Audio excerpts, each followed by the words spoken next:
Hey everyone, this is Michelle, And Brayden. and this is Spooky Shit.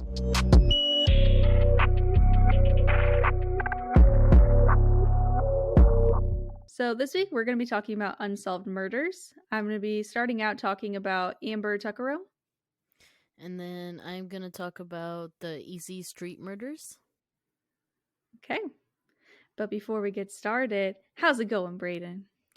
Pretty good. A little bit tired. Ooh, tell everyone why. I shouldn't have asked you about this before we started recording. Now I can't even be surprised. Yeah, that's true. Because I literally just told you everything. Yeah, it's okay. I like shocked. I just got hired at Casca. What? Oh my god. I'm sorry, that was too loud. That was a lot. I was really like, god damn. I was like, am I going to scare Robert? I was trying to act shocked. Congrats! You sounded shocked. Well, congratulations. Thank you. So far, so good. The only thing that's like kind of like shit is it's like overnight. Yeah. So that's not. What were your crazy hours? Your first real day? 2 a.m. to 10:30 a.m. I just threw up in my mouth. That's horrifying. Yep. It wasn't bad though. Like once I was awake, I got up and I took a body shower and got ready. A body shower? Yeah. You just didn't wash your hair? No, yeah, I just didn't wash my hair. I've never heard of it called a body shower. Really? I just say I'm going to take a shower and then, well, I guess I don't wash my hair that often. So whenever I wash my hair, that's the unusual one. Yeah, because I'm just gross and have dirty scalp all the time. I just call it a body shower, like if I don't wash my head. That's so strange. I've never heard that. Oh, well, new term. I know, yeah, new term. But yeah, I just took a body shower and like left, and I like made it there like right on time. I was like 1:50 something. Oh my god, that's the middle of the night. Wait, we didn't go to sleep until like 1:50 or something. So you were getting, yeah, we stayed up like weirdly late last night. So we were going to sleep as you were getting to work. Yeah, literally. And you got off at 10? Yeah, 10:30. I woke up at 10. Lol. That's funny. Because, okay, he was like texting me this morning. He was like, I just got home. I need to eat real quick and set up. And it was literally as we were finishing making breakfast. I was like, no rush. Like, I'm about to eat too. Yeah, that's funny. We have literally the opposite schedules right now. Yeah. And then school's supposed to start next week. Next week? Okay, I actually didn't know this. This is me genuinely being shocked. We didn't talk about school stuff. No, yeah, I'm supposed to start next Tuesday, but I haven't gotten like an email or anything, and my mom did already. Is she starting next week too? Yeah. Stop. Same, you guys like, are changing your lives. Yeah. But yeah, what school is from 5 p.m. to 10 p.m., so that's gonna be fun. So basically, I'm gonna, well, because it's only 2 days out of the week that I have to like actually physically go, and then like the other days it's Zoom. Mm-hmm. So those 2 days, I'm basically after work only get to sleep a few hours, like what, 3 hours maybe. That's gonna be the weirdest schedule. And then go to work, and then I'll probably just sleep until. it's gonna suck getting used to that, because it's gonna be like every minute that you're not sleeping, you're gonna be at work or at school. Yeah. But the Costco job's seasonal, so it's only for a month unless you get hired on. Exactly. And if I do get hired on, I was planning to like ask to switch. Yeah, you're like, I don't want to work at 3 a.m. forever. I mean, I wouldn't mind, but like at the same time, with school being that late, it's that like if I wasn't going to school, I wouldn't mind. Yeah, I was like, I would just sleep all day. Or your I would basically weirdly late. I'm surprised it's not early in the day. Well, they have day school and night school. Oh, okay, cool. If I were to do day school, it would be from 8 to 4. Oh, so you wouldn't be able to have this shift at Costco, though? Yeah. They'd have you come in even earlier. Yeah. Oh. But yeah. What else? Look at you, fucking busy ass. I know. I went from chilling to busy as fuck. I know. I'm still chilling.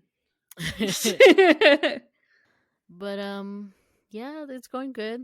I like it so far. It is very fast paced. Like I literally like you, especially overnight. You kind of have to pay attention to your own schedule to like to not hit your 5th hour. Oh yeah. So you legally have to take your break or something before that, your lunch before that? Mm-hmm. Yeah. I'd always cross that line at whenever I worked retail. I like to take late lunches, and then at some point they had to be like, you guys can't do this shit anymore. Damn. Yeah. I didn't know it was a law. I just like to take late lunches. Yeah, at Target, I think I would push it sometimes. Like when I worked 4 a.m. to 12. And I didn't know you worked that early. Yeah, so you're used to this shit. Okay. Not really.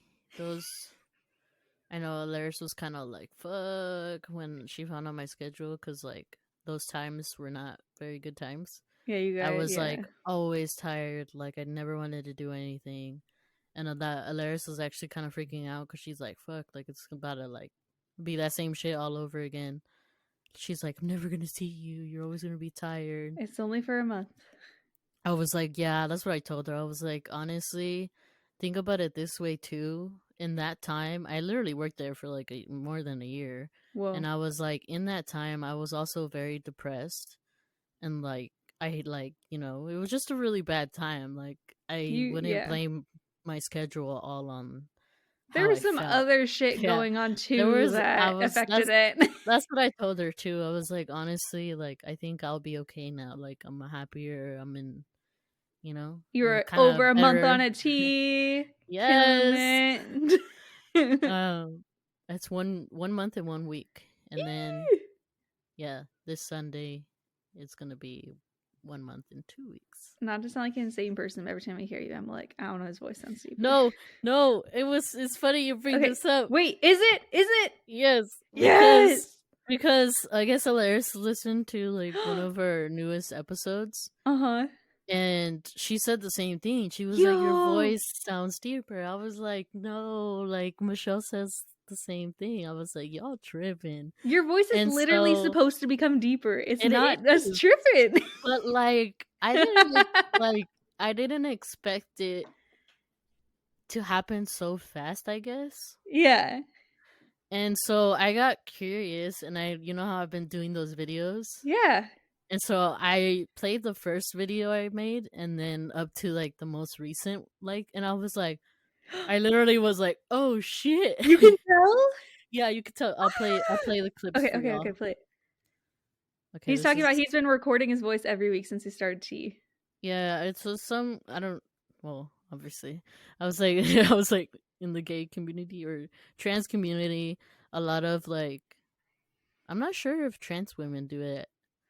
I've never seen any, but it's very common with trans men that they'll literally like record their voice, or they'll be like, because it's such a drastic change. Yeah, I mean, it really is. It's really cool. I love seeing those videos, but basically, like, they record themselves and they're like, hi, my name is this, and this is like, well, you'll see. Yeah. I was like, mine's is an example. Okay, so this is the first video. I'm so excited. Oh shit, I hit the mic. Great. We're killing it. All right. Hi, I haven't chosen a name yet, but this is day 1 on T. Is that a baby? Did you just find a random baby on the street to say that? No, that's me. Okay, and this was the most recent video. Hi, my name is Brayden, and this is 5 weeks on T. I'm gonna scream and cry and shit myself right now. What the fuck? I have strong emotions. I think because me talking to you every week, it's more, I didn't realize how big of a difference it is. Yeah, that's kind of what I was talking, because I showed it to my mom and my sister too, and they were like, what the fuck? And I was like thinking, like, we were talking about it, and I was like, yeah, it's probably because you guys see me every day, and I'm like, I like talk to you guys every day, that you guys don't see it until like we look back. And I was like tripping. I was like, yo, I feel like me talking right now, it doesn't sound that deep to me. It sounds deeper, especially after you played that first recording, which I'm not convinced that wasn't like a child talking. No, but I can show you, it was me. You were just editing the video. No, I'm planning to post, like, once I hit 1 year, to post, like, basically. Stop. In 1 year, you're like, hey, it's Brayden. Right? Probably. I'm good at my deep voice too. It's funny because when I'm alone, like in the car, sometimes I'll put like usually Spanish music because I have really deep Wait, voices. you told me this. You like to sing. I like to sing with a very deep voice. I think you said that last week. I think so. Just sitting alone singing to yourself in your deep voice. It's really fun to try to make my voice like deeper. Oh, you're not even gonna have to try soon. It's gonna get. It's crazy. I know. Oh my god, it's gonna be so weird listening back to like these episodes of the podcast in like a year, and you're gonna just sound like a little child. I mean, even that first video when I heard it, I was like, damn, my voice was like way high, like it was higher. What the heck? To now, I guess it is a little deeper. It's totally deeper. You can't even deny it anymore. Now you know. Yeah, now I know. But it's like crazy. It's so funny that you're like, what? No, it's not deeper, knowing damn well that that's the point of taking tea. It makes your voice deeper. Yeah. You're like, everyone but me. It's not supposed to do it to me. That's so exciting. Oh my gosh. Crying and shitting and screaming right now. All of it. But yeah, I think that is about it for me. I mean, that's a pretty fucking good one. So, new job, starting school, your voice is noticeably deeper. And it's only been a month. Well, it's been a month and a week. Okay, a month and a week. Almost 2. A month and a fourth. 1.25 months. I almost said 1.14, and I was like, that's not how quarters work.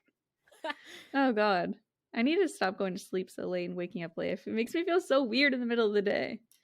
But, well, I guess I'll say how I've been doing then. Someone never asked me anymore. Oh my god. I was going to. He's too masculine to ask me how I'm doing. I'm doing great, thank you, other than my weird sleeping pattern lately. But it's been weird for good reason, because now I'm consistently streaming. Also, somebody on the stream asked about the podcast, and I don't know if she's really going to listen to it, but if she does, shout out Ems, thank you. I don't know if she's going to. This might be strange if she doesn't, but yeah, it's been like so much fun. I've had like a very consistent schedule of going like 8 to midnight Pacific Standard Time, twitch.tv/boonbabe if anyone's interested. And it's been cool. Like, obviously not rolling in the deep, can't really pay bills yet. I actually can't even get paid out yet. You have to make $100 in order to get paid, and we are stuck at like 40, but still. That's pretty good though. Yeah, it's been really fun. I'm enjoying it. And that's like it. But I've actually been like, before in the past, like sometimes whenever I'd go to stream, I'd be like not dreading it, but I'd be like, before starting, be like, oh, I don't even know if I really feel like doing this. And then once I actually start streaming, I enjoy it. But this week I've been like excited to start streaming. And last night I didn't stream because I already told everyone I wasn't going to, because we were going to record our podcast. And then I was like, oh, okay, well, we're not recording, but I already told everyone I'm not going to stream, so I'll just take the night off. And I like missed it. I was like, oh, I kind of wish I was streaming right now. Also, because I wanted to play RuneScape, and I'd feel like fake playing RuneScape while not streaming at the normal time I stream for no reason. Yeah. I didn't want anyone to like message me in game, and I'd be like, oh, I'm actually just sitting here in my pajamas playing RuneScape doing nothing.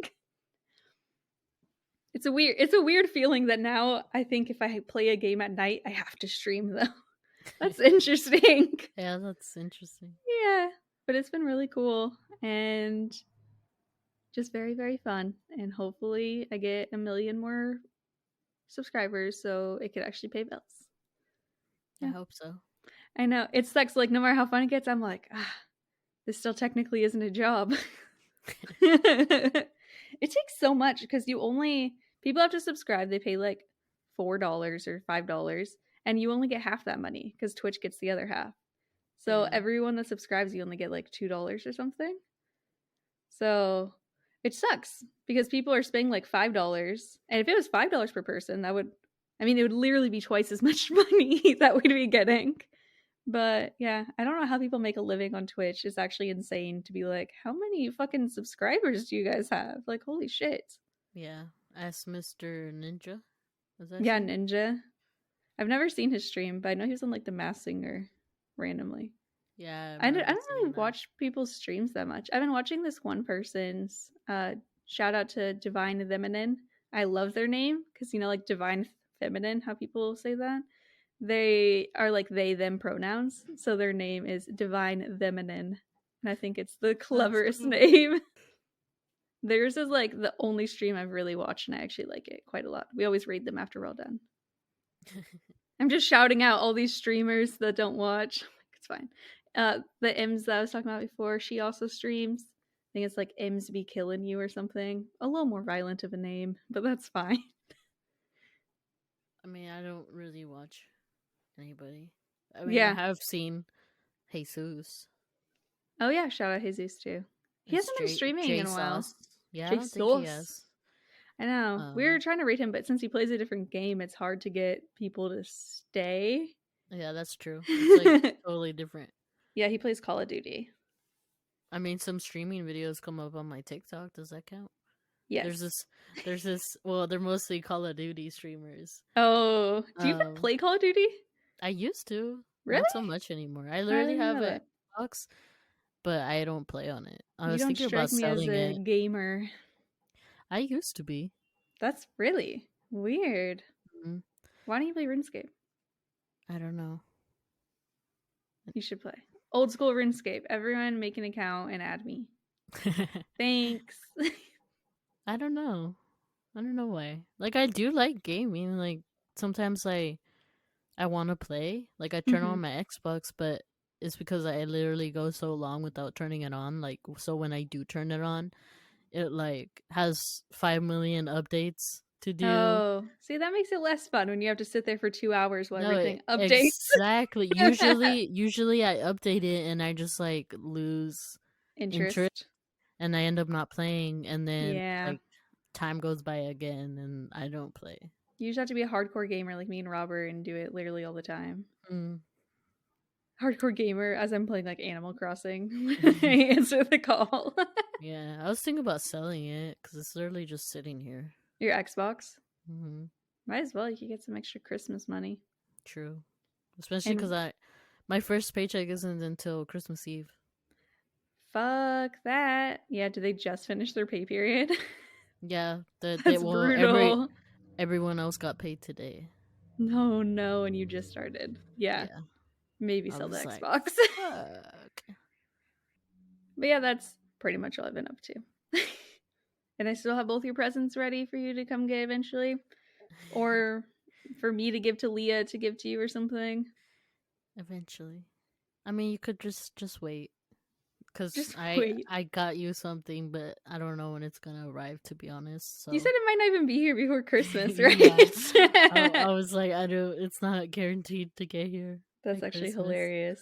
I don't mind waiting because all the presents I got this year, I mean, I only got like everyone one gift each, where sometimes I'd get them like a couple smaller things. Mm-hmm. And then also I feel like a lot of the gifts are in smaller boxes. So it's really adding to underneath our tree to make it look more Christmassy with your presents under there.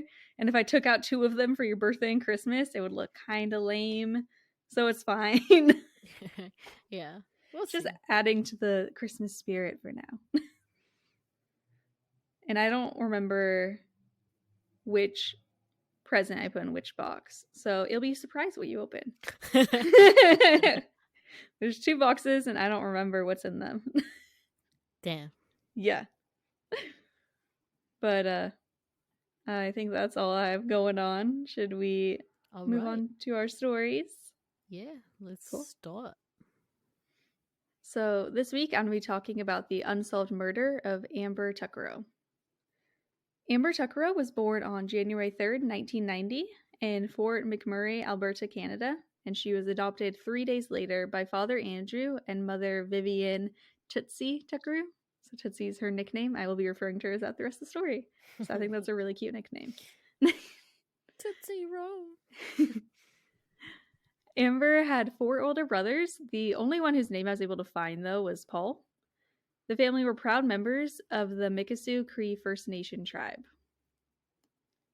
Amber is described as being the apple of her mother's eye. She loved music and could draw chuckles from a whole room with her knee-slapping laugh. Amber loved to sing and dance, although her mom noted that she wasn't particularly that good at either one. She just threw her under the bus there, but okay. Her brother Paul was fiercely protective over the girl who had been called a bright light in the family. In 2010, Amber was a 20-year-old mother of a 14-month-old baby, Jacob. She struggled to provide for herself and her son, but wanted them to be able to have their own place and have a good life.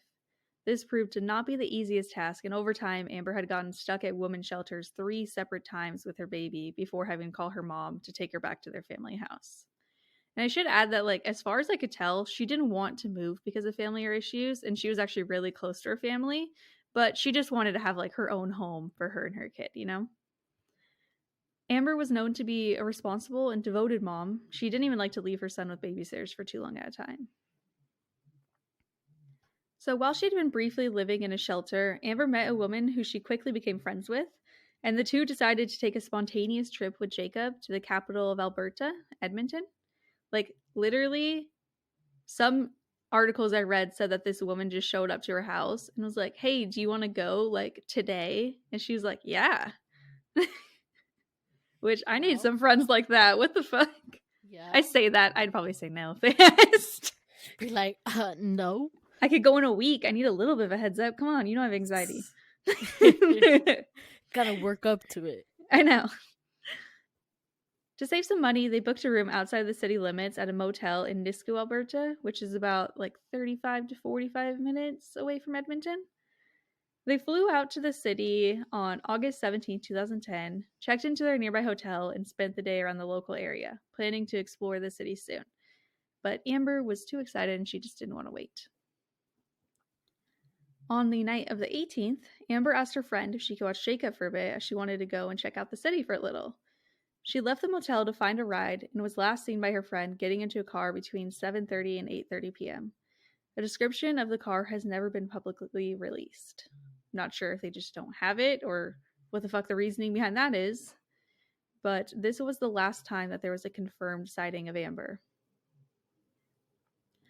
I should note that it was not unusual for Amber to go hitchhiking, a fact that I read may have worried her mom a bit.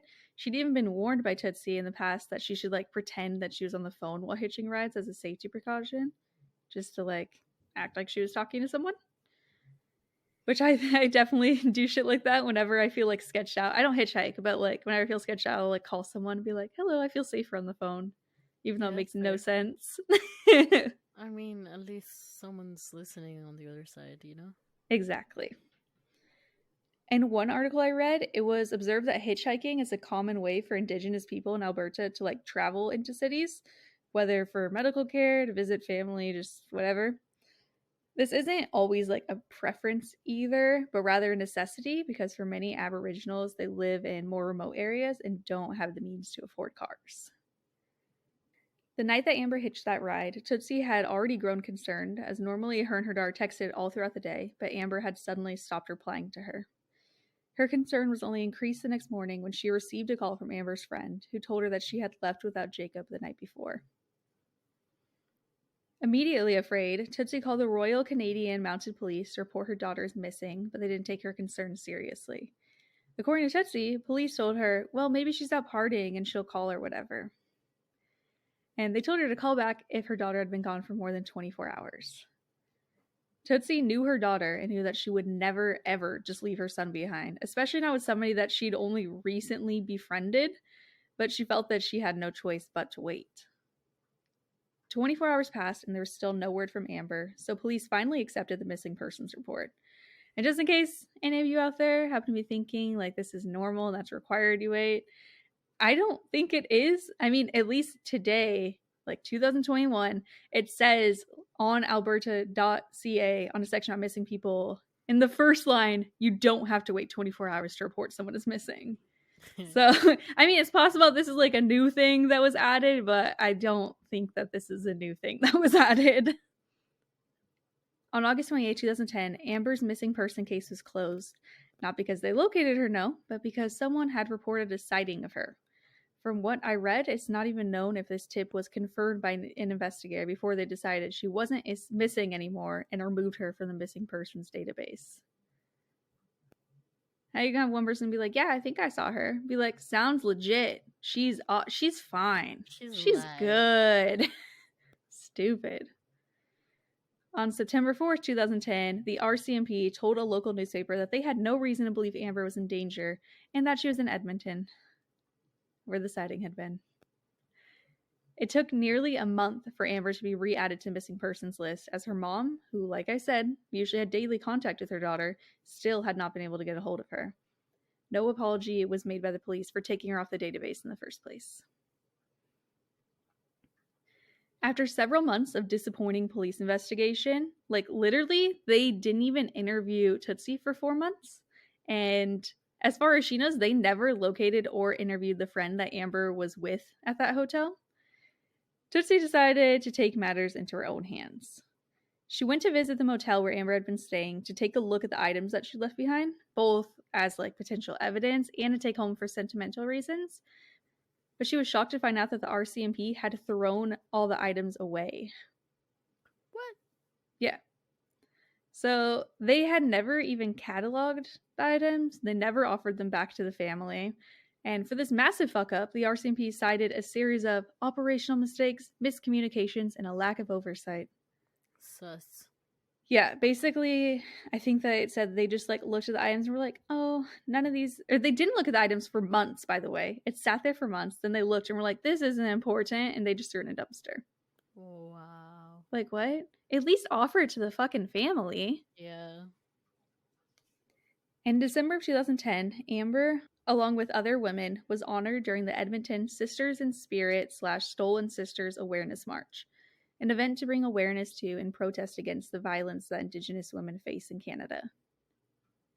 In July of 2011, Amber's family, along with the Stolen Sisters Awareness Organization, hosted the Amber Alyssa Tuccaro Awareness Walk and Vigil to bring awareness to her case and of other missing Aboriginal women. On August 28, 2012, there was finally an update in the case when police released a 61-second recording from a phone call that Amber had made to her brother the night she vanished. So at the time of this recording, her brother was incarcerated, and all phone calls by incarcerated people in Canada are recorded, which is like very lucky in this situation, really. Also, according to him, the police had this tape for a year before they went public with it, for whatever fucking reason. In the recording, Amber is heard arguing with an unknown man about where he's taking her, so I'm going to go and play that for you all. Where are we by?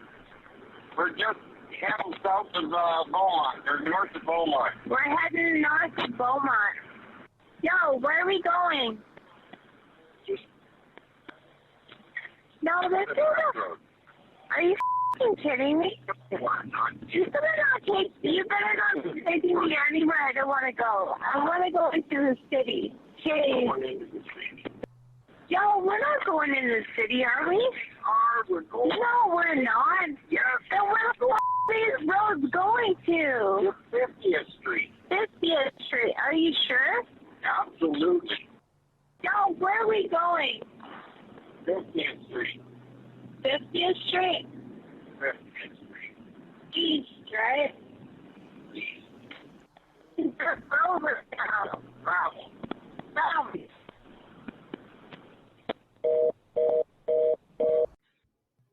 So the full recording was actually 17 minutes long, but this minute-long clip is all that was publicly released. So I'm wondering if it was just cut around parts of like her brother talking, or if it was more just they cut around to every time she asked, where the fuck are we going? And I didn't even think about it, but I saw pointed out online that Amber was actually being like really fucking smart because she knew she was on the phone. I'm assuming she knew that it was being recorded, or at least knew that her brother was listening.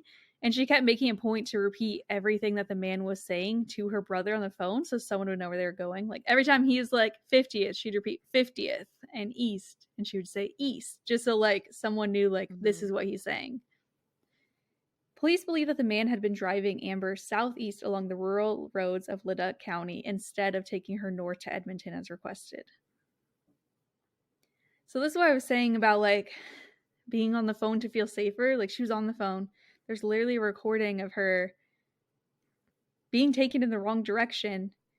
And that's still, I mean, if this person is involved in her murder, then this still wasn't enough for him to be like deterred from attacking her, you know, that someone could know where they're going. I don't know. It really freaked me out. Yeah. So just days after the recording was released, on September 1st, 2012, a group of horseback riders had been riding on a rural property in Leduc County when they discovered a human skull and immediately called police. A 2-day search began, during which more skeletal remains were found, and eventually they were confirmed by dental records to belong to Amber. It's not believed that the timing of the recording being released and her body being found are related. It was just like a coincidental timing that her body happened to be found right after. As far as I can tell, her cause of death was either not determined, as it was just skeletal remains, or has not been released. But police did believe she was the victim of homicide. Following the find of remains, the Tuccaros claimed that the family was given even less updates about the going-ons of the case than before. In 2014, Amber's dad, Andrew, passed away, not getting answers as to what had happened to his daughter. That same year, her mother filed an official complaint with the chair of the Commission for Public Complaints about the RCMP, claiming several issues with the investigation, like the destroyed evidence, and them downplaying the severity of this woman going missing by saying, "Oh, she's just partying." In February of 2015, Tootsie attended the first ever roundtable into missing and murdered Indigenous women and girls. She, along with dozens of other families, met with representatives from 6 national Aboriginal organizations and 2 federal cabinet ministers to show support for a national inquiry into Canada's missing and murdered Indigenous women, as it was believed that an investigation would help show gaps in the existing system that they could potentially fix. It wasn't until 2019 that the RCMP finally made a report on the investigation public, saying that it was deficient in that various members were either not properly trained or did not adhere to their training, and that various members did not comply with procedures and guidelines. Kind of a roundabout way of saying, yeah, everyone fucked up and didn't do their job. The deputy commissioner also spoke about the investigation, which he said was not our best work. She's like, no shit, dude, no shit. He then offered the family a public apology, saying, "On behalf of the RCMP, I am truly sorry. I can tell you with confidence that the RCMP is listening and learning from families such as yourselves. This includes building trust with family members by providing timely communication and requiring more oversight and accountability from senior management team." Upon hearing this apology, the Tuccaros did not accept it, with Tootsie saying, "An apology needs to be heartfelt, not just words, you know what I mean? See, look, they just proved again. They're just getting up there and leaving. Next appointment, right? I mean, they're the ones apologizing, but yet they can get up and walk away. What does that say?" While police may have not spoken publicly about any suspects in the case, there were a few theories that I found online. So one theory is that Amber may have been the victim of an unidentified serial killer. I know this seems like it's kind of coming out of nowhere, but it's not totally impossible, as it turns out that at least 4 other Indigenous women who were hitchhiking had been found within miles of Amber's remains within a 10-year span. Oh. That's insane, right? So, yeah, well, it seems insane that this could not be the work of a serial killer, really. Unfortunately, violence against Indigenous women in Canada is so prevalent that, as far as I could tell, this theory isn't even being seriously considered. And she was also found like 50 miles away or something from the Highway of Tears, which is something that we're going to talk about in the future, which is like literally a stretch of highway where tons of mostly Indigenous women have gone missing or been found dead. It's fucking awful. On a fact sheet created in 2010 by NWAC, the Native Women's Association of Canada, they go over some of the statistics that prove just how bad this violence is. In the 582 cases of missing or murdered women and girls they had information on, 67% were murder cases, 20 were cases of missing people, 4% were suspicious deaths, and 9% the nature of the case is unknown. Like, it's unclear whether the woman was murdered, is missing, or died under suspicious circumstances.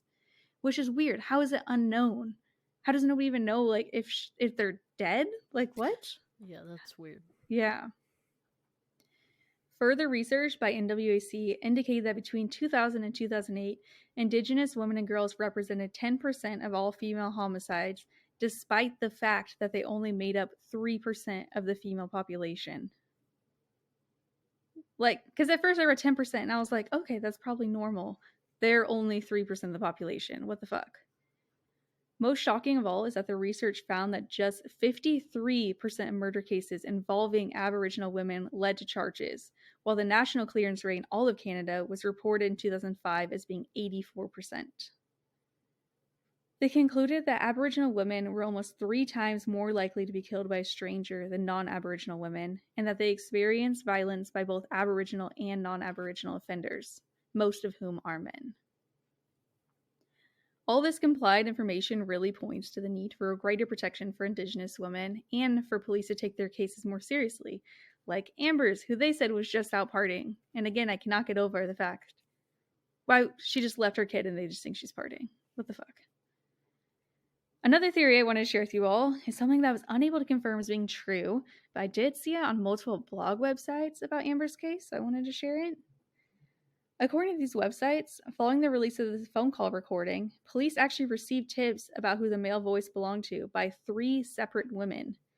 According to these tips, this voice belonged to a man named Pat Carson. From what I could gather, Pat Carson is a convicted sex offender who had previously been arrested for sexual assault, procuring juvenile prostitutes, and choking to overcome resistance. There is literally an entire blog website dedicated to spreading the word that Pat is a predator, and this dates back to like months before Amber's body was even found or the recording went out. His MO is apparently to post on Craigslist or similar websites, offering an opportunity to come stay and work on his ranch, where he does a range of things from like normal bad creepy comments to full-blown evil person assault. But anyway, the few websites I found talking about Pat in relation to Amber claim that police went to speak with him but found no links between him and the murder. I do take this with a grain of salt though, as I did not see any official websites claiming that he had been spoken to, just these blog ones. As recently as March of 2020, there were reports of Pat Carson posting his ranch online under a fake name. Also in 2020, a Canadian man contacted RCMP claiming that his father was responsible for the death of Amber and several other women in Alberta. He claimed they recognized the voice in the phone recording, but his claims were not taken seriously as he'd never said anything like this before, and some of the other cases he claimed knowledge of had already been solved. Yeah, as of now, Amber's killer still remains at large. Her mom has been taking care of Amber's son Jacob since she went missing, and she continues to be the voice for her murdered daughter. But yeah, that is my story, and as of now, it remains unsolved. Damn. Yeah. That's crazy. So eloquently put, thank you. That's crazy. That's crazy. But it's your time to shine. All right. Let's get into it. Okay. All right. Oh, yeah, we're doing accents now. Great. I don't the know T's turning you English. I'm sorry. I'm sorry. But yeah, I'm gonna talk about the Easey Street murders of the 2 Sues. Oh, both their names are Sue? Sort of. You'll see. Oh, okay. Yeah, I've never heard of this. I'm also gonna talk a little bit about Julie Garcia Soleil. I think that's how you pronounce it. Okay. The Easey Street murders occurred in a house on 147 Easey Street. Given. Oh, okay. Hence the name. Yeah. But yeah, in Collingwood, Victoria, Australia. Oh, I was not expecting Australia. Yeah. It happened in January of 1977. Okay. Their deaths have actually been described as Victoria's most brutal crime. I'm a little afraid, but of course you choose this story. Shall we say a warning? Yes. Okay. Warning. I mean, I don't think I get that graphic, but it is like disturbing, I guess. Okay. All right. Well, yeah, the 2 victims that I'm going to talk about first were Suzanne Armstrong and Susan Bartlett. Suzanne and Susan? Yes. How funny. You know, my middle name is Suzanne, and my older sister, until recently, thought it was spelled Susan. And I was like, no way. I'm like, there's a Z in it. What the fuck are you talking about? She's like, Susan. I'm like, that's not how you spell Suzanne. Why did you think that? That's funny. She's never learned how to spell. It's really tragic. 33 never learned how to spell. She doesn't listen. It's fine. Does she have a middle name? Lynn. So there's not really anything I could confuse that with. Lame. I'm just Lame. kidding. Classic. I'm just kidding. Got her. Got him. But yeah, Suzanne and Susan were actually really good friends, and they met in early high school, like when they were 14. Oh. Yeah. So they were pretty good friends. Suzanne was a high school teacher who taught arts and crafts at Collingwood High School. And I'm not sure what Suzanne did before, but she was basically staying at home with her 16-month-old son. Okay. Gregory. What a funny baby name. Right? And be like, just see a newborn baby, I'm like, Gregory. I liked also Margaret. Margaret the baby. Margaret. More regret? No, I'm just kidding. Damn, that's my great grandma's name. How dare you? Oh shit, I'm sorry. No, that was such like a niche thing to say. That's my great grandma's name that died 12 years ago. How dare you? Sheesh. I'm sorry. It's okay. She died a very long time ago when I was a child, so. Anyways. But yeah, Gregory was the result of a hookup that happened when she was traveling. Damn, I love crazy stories like that from back in the day. I'm like, oh, you were wild. Yeah, so I guess she had gone traveling to Greece, and while there she had some fun. Yep, she had some fun and got pregnant. Oof. And it sounds like she did stay in Greece for a while. Like she tried to like make it work, and I guess they kind of did. Like it sounds like throughout the whole pregnancy and stuff. But she actually ended up returning to Australia when Gregory was 3 months old. Oh, okay. Didn't work out. Yeah, so I don't know the whole story. There's like I don't even know the like his name or anything. Damn. They didn't post it anywhere. Like the dad's name. So he's probably not that involved in Gregory's life. I don't think so. No, I doubt it. Well, you'll see later, but okay. I doubt it. But yeah. Here we go. Sort of. So on the night of January 10th, 1977, the two Sues had entertained Susan's brother and his girlfriend. Susan's brother helped her set up some, it said, hi-fi equipment. I'm not sure what that is. Some 70s shit? Yeah, I don't know. I'm imagining like a music system. I don't know. Or like a surround sound, I think. Because I was thinking about people on YouTube who were like lo-fi, you know? True. So the opposite would be hi-fi? Yeah, I'm not sure, but I guess he helped her set it up, and then they sat, like, just chilled and watched TV. They watched an episode of The Sullivans. Okay. Also, I looked it up, and it is kind of like a sound system. Okay, I figured. The Sullivans, I've never seen that. Yeah, me either. I've never even heard of it. But, different generation. I mean, it was the 70s. Yeah, true. But yeah, at the end of the evening, around 9 or 10, her brother and his girlfriend left, and they actually made plans to meet up later in the week for dinner. Oh, okay. Yeah, no one knew that would be the last time they would be seen alive. Ugh. A man named Barry Woodward rang. That's the old school word to say rang? Call. Yeah. Well, basically, he called the house hoping to speak to his girlfriend, which was Suzanne. Oh, I was kind of hoping that the double Sues were like low-key dating in this apartment. Right? Damn. No, they weren't. They were just roommates. Were they roommates? Yes. They were roommates. Then that's why I wanted to ask, so I could say that. Yeah, they were roommates. Oh. Yeah, I guess after coming back from Greece, she just like moved in with her. I'm not sure like if they moved in there together or if Susan was already living there. I don't know how, but they just ended up moving in together. It was kind of like a cute best friends raising a baby together situation. Yeah, maybe. That's I don't know. so cute.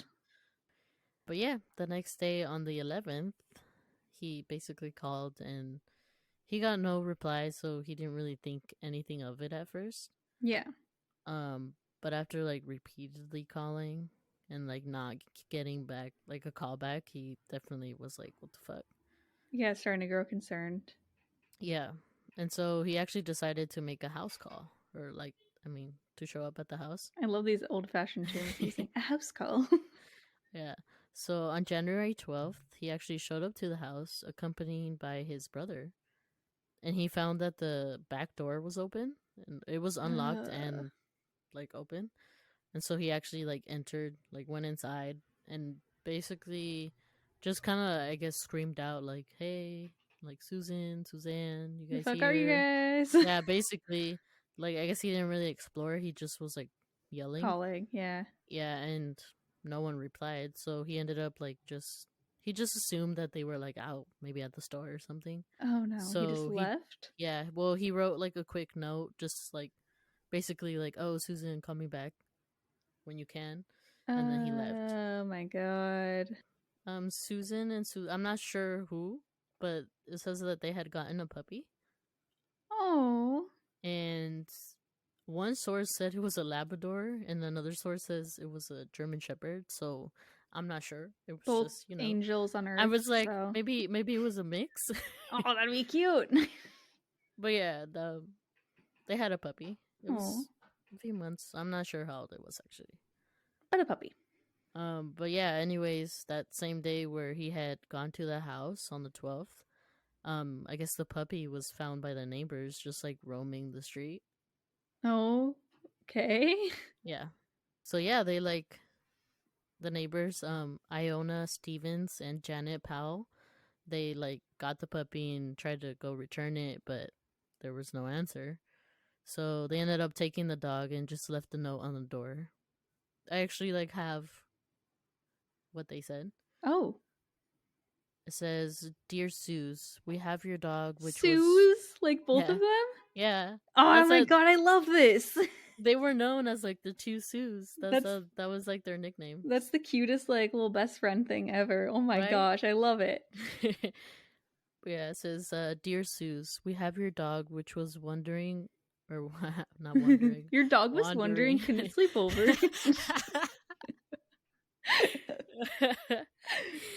Your dog was wandering around the street. You are obviously not home, so give us a yell and we will return home to you promptly. They capitalized promptly. Oh, okay. Regards, Iona and Janet. Also, I love the name Iona. I hope I'm saying that right. It's a sick name if it's correct. I like that. I think it's Iona. Iona, is that how you say? Iona or Iona? I don't know. Either way. Iona. I like Iona. I like Iona. I like a mostly vowel name. It's very cool. Yeah, it's nice. But yeah, by January 13th, no one had heard from the two women. Wait, this has been weeks? No. There's been 3 days. Okay, for some reason I thought it was late December when they saw in January. Yeah, January. Oh, okay, yeah, I don't know why. January 10th was the last day they were seen by Susan's brother and his girlfriend. Okay, tell me why I specifically thought that it was December 28th. I just made that up in my head. It's literally not even close. No. Oh, thank God. I was like, wait, how did no one know? It was 3 days later, the 13th. Still, that's a long time. But yeah, no one had heard from the women, and the neighbors wondered why they hadn't come to collect their dogs, so they decided to make another visit to the house. While outside, they grew concerned because they could hear the baby crying. And so they were kind of like, because like they couldn't hear anything else, just the baby crying. Yeah. So Iona and Janet decided to investigate further, and they entered to the back door that was unlocked. Just like Barry did, but the difference was the neighbors explored further. They did not just yell and then leave. Yeah, they actually like went inside the house. But yeah, to their horror, they discovered the hallway filled with blood and the body of a woman lying face down on the floor. Fuck. So yeah, I can see how that's traumatizing, but yeah, one of them. I guess.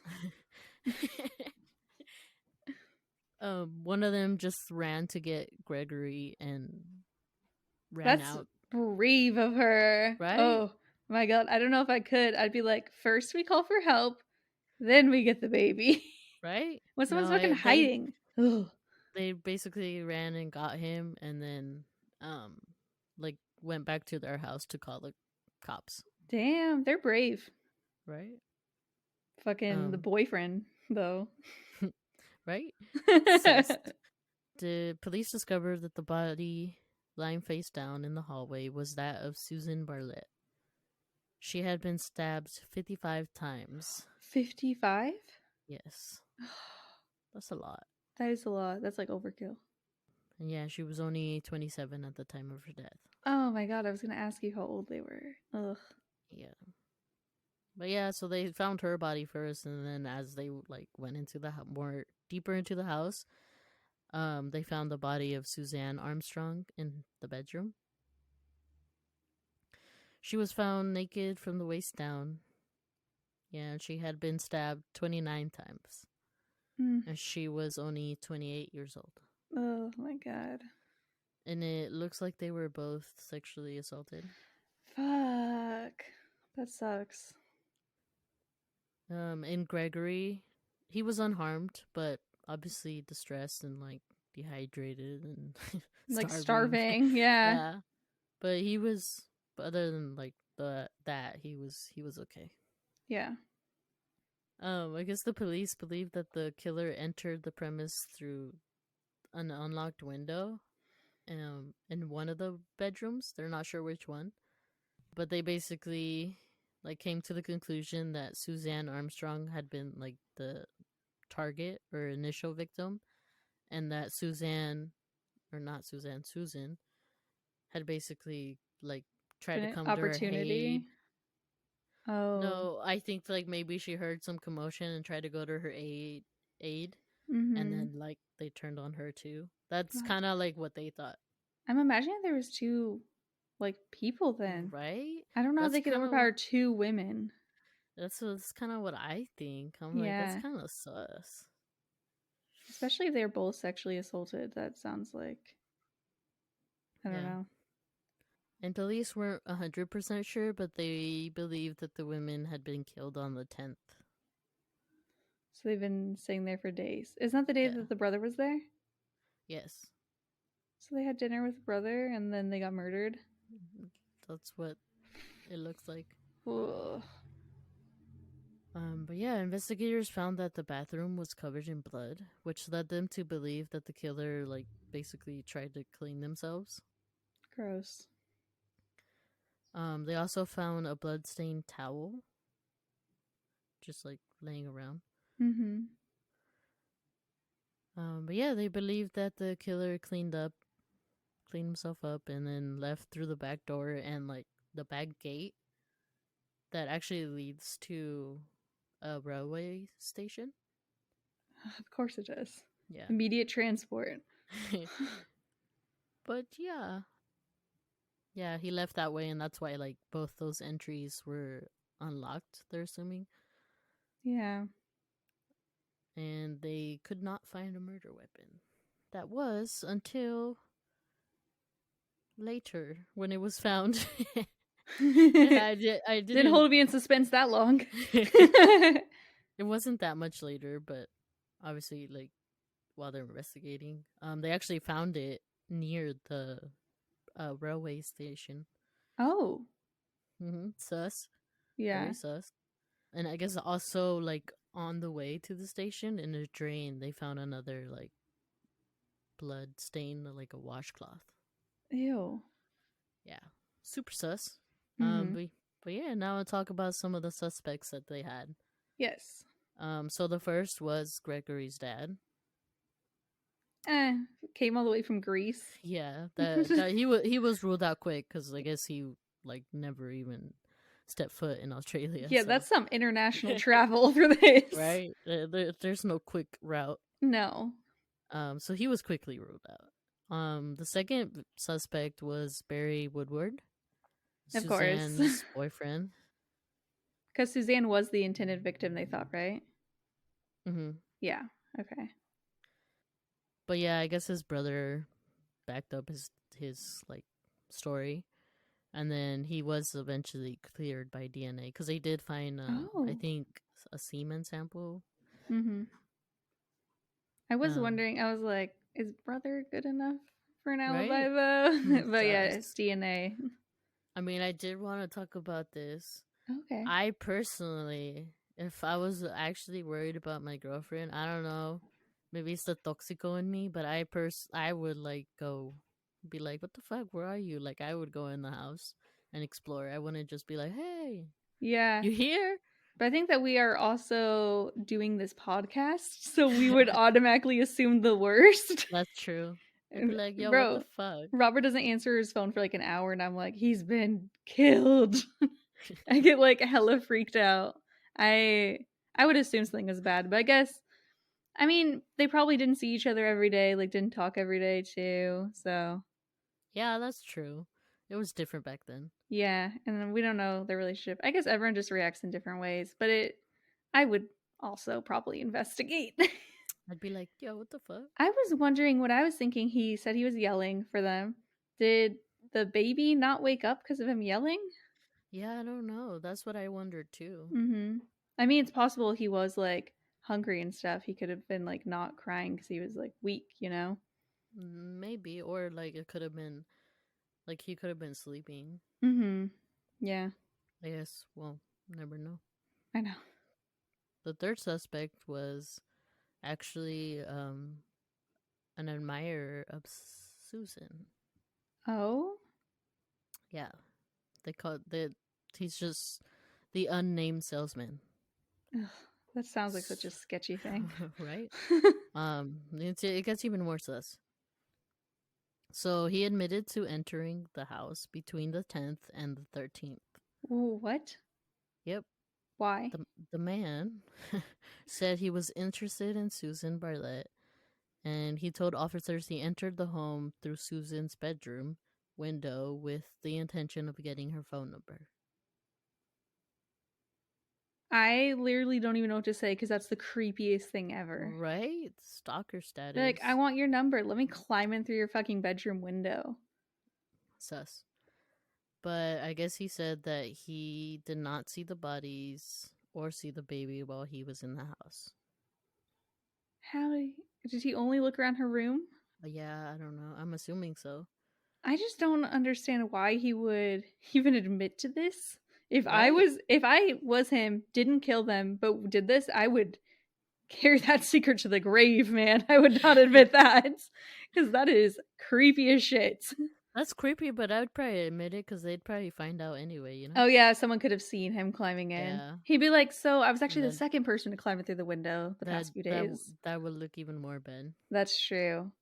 I think we need to see the layout of the house to understand how he would not see the bodies. Yeah.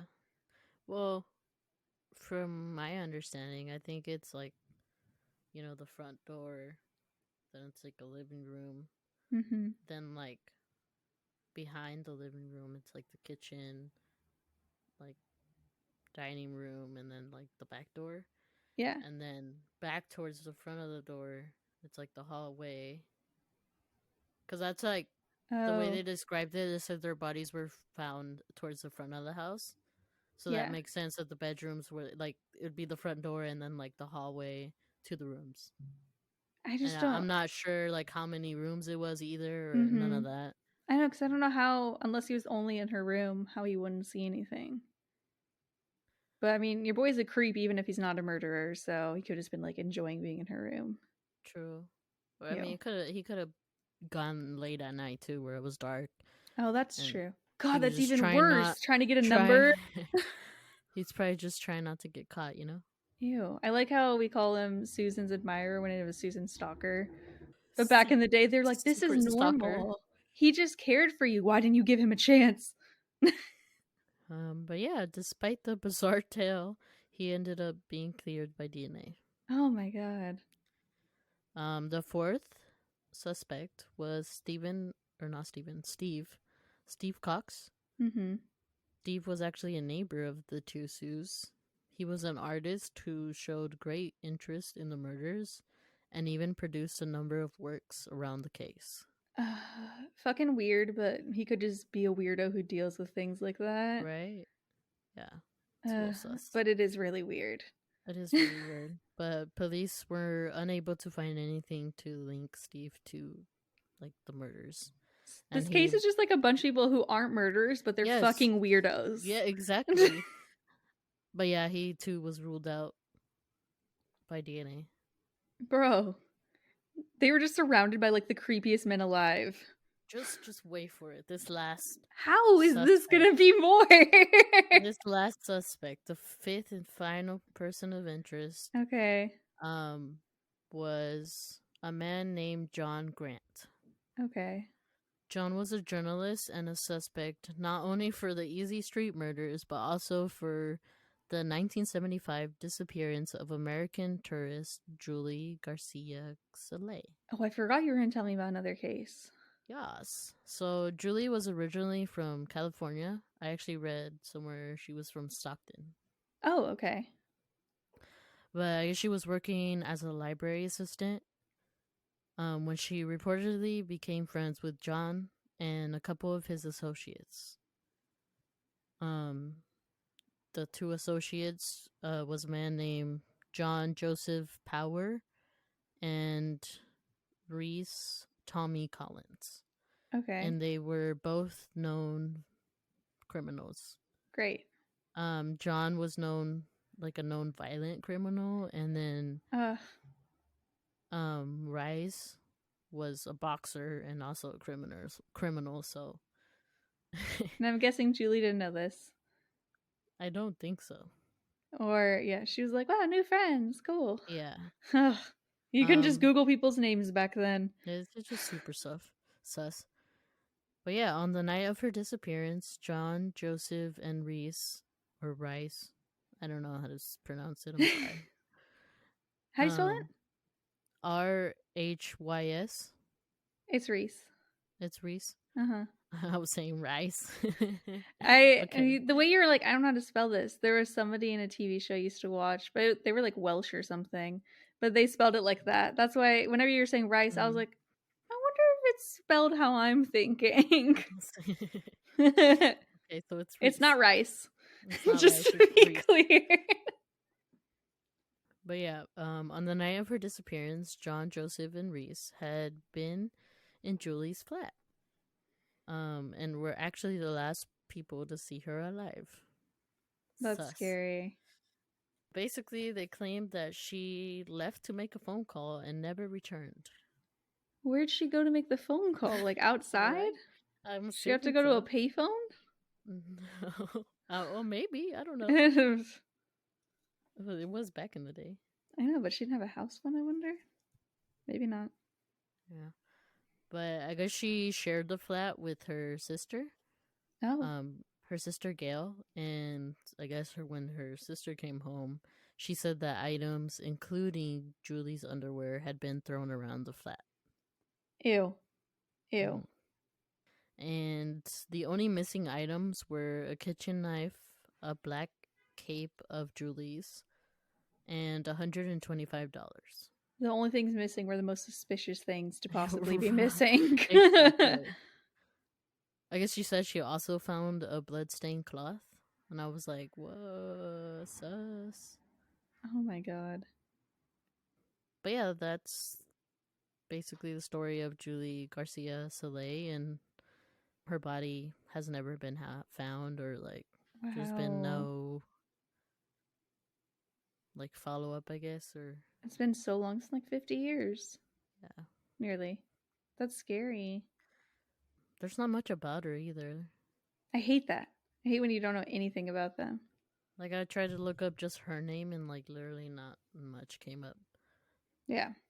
That's why, like, in my story, I literally couldn't even find Amber's brothers' names. And initially, I didn't even know she had more than one brother because no one talked about... I had to Google multiple times, like, her name with brothers to be like, she has 4 brothers, right?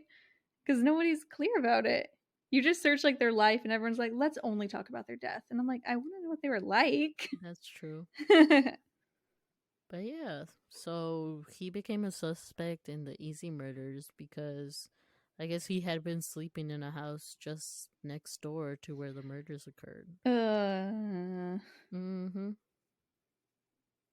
Why was he sleeping there? Did he like live there? Was he hooking up with someone? No, I think he was, like, I don't know, just like a friend or something. Okay, because the way you say sleeping there, I was like, he didn't live there then. No, he didn't. But they didn't really like give much information on that. Yeah. But yeah, despite being in close proximity to where the murders occurred and him like literally being a suspect in another missing person in his history, but they had no concrete evidence to like link him. So yeah, but he was also eventually cleared by DNA. So she was just they were both just surrounded by the creepiest men on earth. Yes. None of whom killed them. They're just all the worst. But yeah, he was cleared for the Easey Street murders, but he is still remains a suspect in the disappearance of Julie. I was thinking it'd be a little unusual if he made sure to get rid of Julie's body, but then left like this entire mess for the other two. So he was more confident, or he didn't work alone. That's true, yeah. What are the chances of them having all these like weird, creepy dudes? Right? Surrounding them. I'm now questioning this DNA rather than being like, oh, can't believe they're all innocent. I'm like, this DNA seems jacked up. Don't worry, we're about to get there. Wait, what? How? Oh my god. You'll see. But yeah, I just wanted to talk about Gregory. He ended up being adopted and raised by his aunt. Oh. Suzanne's younger sister, Gail.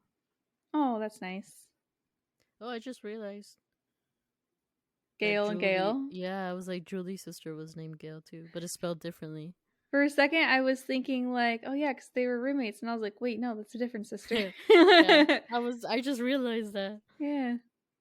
But yeah, so they had all those prime suspects, but they were all cleared by DNA evidence. And the DNA has been questioned. By me right now. Well, not just by you, by many. Because I guess the sample taken, like from the semen, they found it near the body of Suzanne, not on it. Oh, like perhaps it had been like from her having consensual sex previously? Yeah, maybe. So that they just questioned it, like they were like sus. Yeah. Journalist Andrew Rule makes a good point that although it is likely from the killer, it is not impossible that it was in fact left by someone other than the murderer.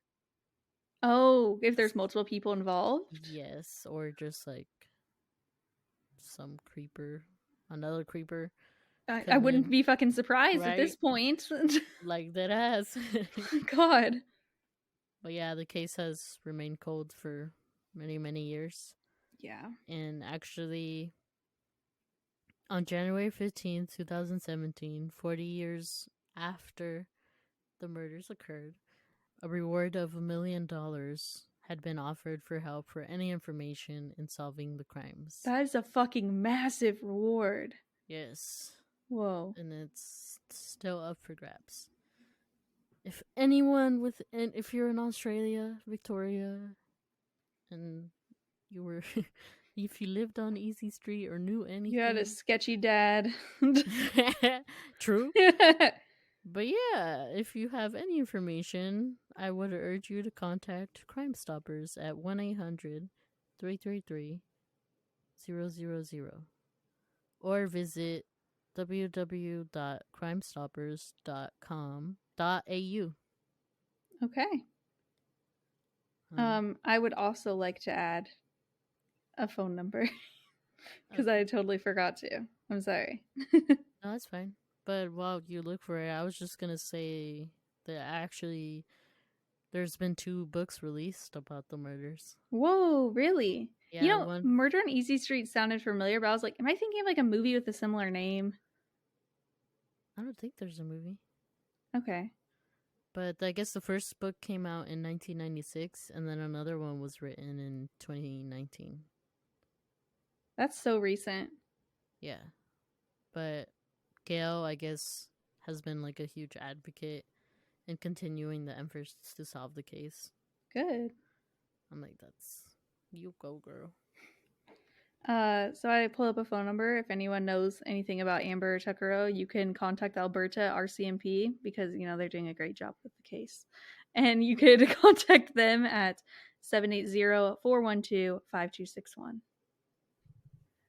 Or you probably find a Crime Stoppers in the area because it doesn't seem like they did great before. If we're being honest here. I'm just saying. I think it's different people investigating now than originally. I can't believe how unlucky they were to be surrounded by all those dudes. Mm-hmm. It makes me question the DNA so much. It does. It made me question it too. I was like, well, that is a little sus. Yeah, do you guys have any other DNA perhaps we could test? Got some fingerprint evidence? I know, right? Any other DNA? Literally anything other than this one. Off the washcloth or something? But you never know. It could have been a weird crime of opportunity.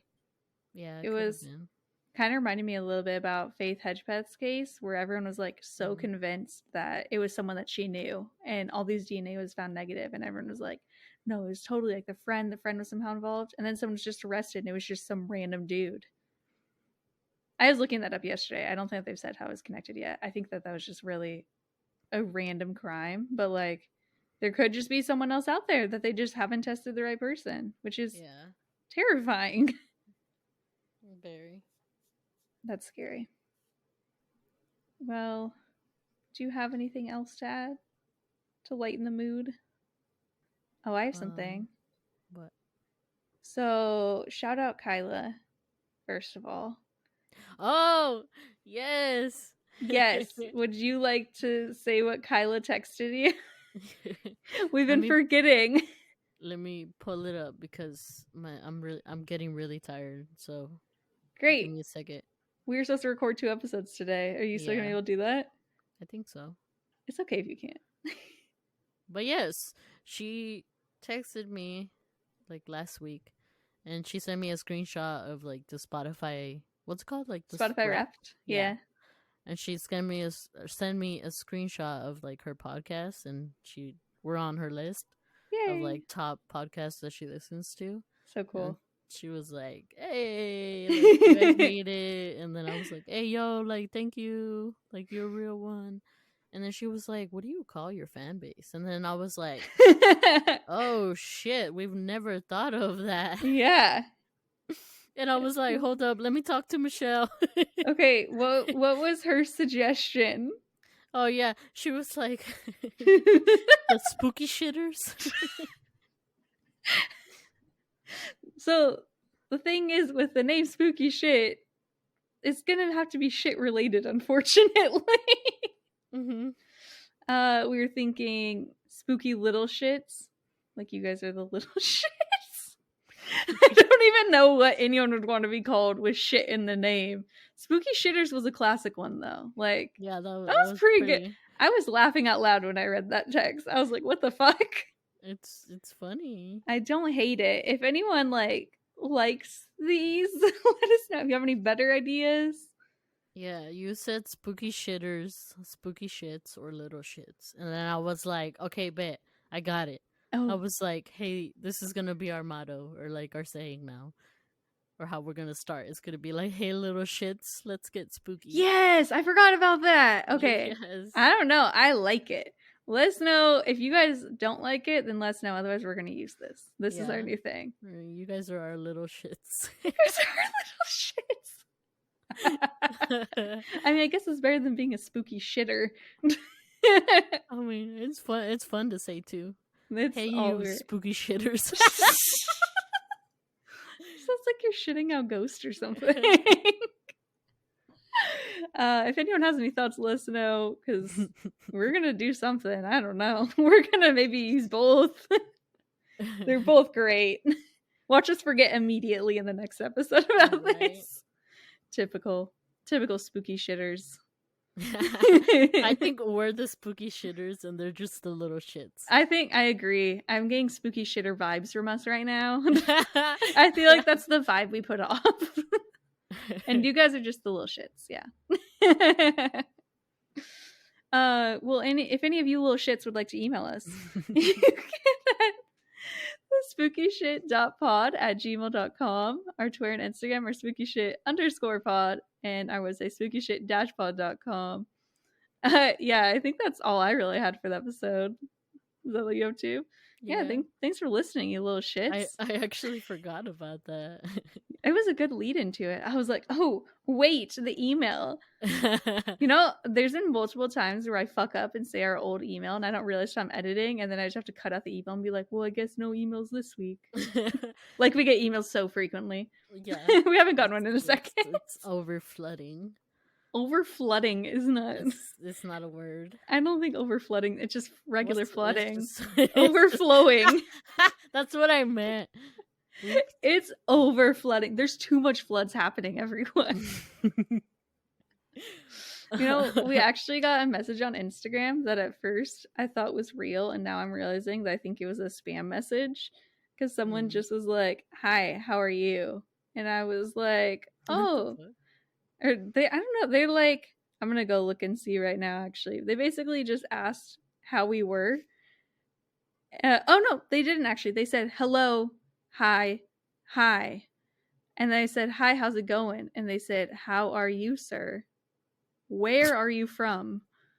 So I just never responded because I was like, oh, this isn't a real message, is it? Yeah, that's definitely not, because it's literally in the damn bio that we're from San Diego. I know. I hate that. Like, whenever we get those like spam things about advertisers, like, you want to grow your page, and they're like, I love your music, and I'm like, yeah, we're literally says that we're a podcast. What do you mean? It's like fake news. They just see that something like is connected to like Spotify, and they're like, ah, yes, you guys are a band. Spooky shit.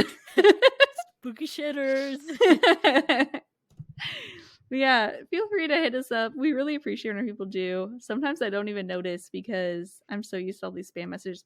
Whenever I just went to see that person's message, we had another spam message saying, want to become famous?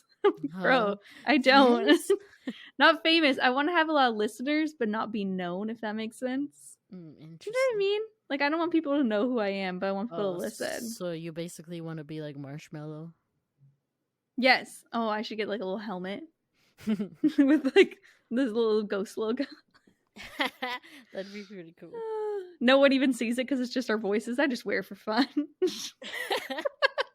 I see it, but I know who you are. You'll know. Okay. Well, I think that's it. That was a nice little happy end to this episode. Thank God. Yes. Yeah, we'll talk to you all next week. Goodbye. Bye. Oh, the tea's working aggressively. I tried to get all deep instead of high.